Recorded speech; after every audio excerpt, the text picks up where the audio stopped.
পূর্ব প্রশান্ত মহাসাগরে বেড়েছে মার্কিন সামরিক তৎপরতা। ভেনেজুয়েলার একটি তেলবাহী ট্যাঙ্কার আটকের কয়েকদিন না যেতেই মঙ্গলবার ৩টি জাহাজে হামলা চালালো যুক্তরাষ্ট্র। এ ঘটনায় প্রাণ গেছে কয়েকজনের।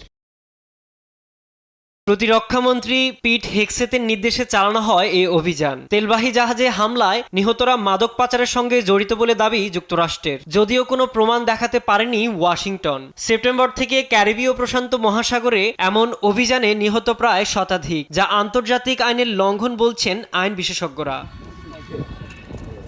মাদক চোরাচালানোর গোড়া উপড়ে ফেলতে জলপথে চলছে অভিযান। এর মধ্যেই শিগগির শুরু হচ্ছে স্থল অভিযান। যুক্তরাষ্ট্রের সমুদ্রপথে মাদক প্রবেশ কমেছে ৯৪%, বাকি ৬% আমরা কমাতে চেষ্টা করছি। আমাদের এই ঐতিহাসিক অভিযানে অংশ নিয়েছে ২৫,০০০-এরও বেশি সেনা। সত্যি এক অবিশ্বাস্য এবং ঐতিহাসিক অভিযান। ভেনেজুয়েলার প্রতিবেশী ত্রিনাদ ও টোবাগো তাদের বিমানবন্দর ব্যবহারের অনুমতি দিয়েছে যুক্তরাষ্ট্রকে। দেশটি জানিয়েছে মার্কিন সামরিক বাহিনী প্রয়োজনীয় জিনিসপত্র আনা নেওয়া সহ নতুন সেনা স্থানান্তরও করা যাবে। পাল্টা প্রতিক্রিয়ায় ভেনেজুয়েলার প্রেসিডেন্ট নিকোলাস মাদুরো হুঁশিয়ারি দিয়েছেন, ত্রিনাদ ও টোবাগোতে বন্ধ করা হবে গ্যাস সরবরাহ। কড়া সমালোচনা করেন জাতিসংঘ মানবাধিকার কমিশনেরও।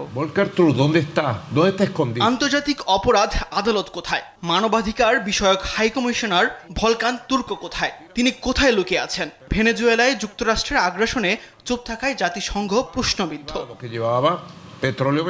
মাদক দমনের নামে যুক্তরাষ্ট্রের সামরিক তৎপরতা আঞ্চলিক নিরাপত্তা ও আন্তর্জাতিক আইনের প্রশ্নে নতুন করে তৈরি করেছে উদ্বেগ। লাতিন আমেরিকায় শক্তি প্রদর্শনের এ কৌশল পরিস্থিতিকে কোথায় নিয়ে যাবে সেদিকেই এখন নজর বিশ্ববাসীর।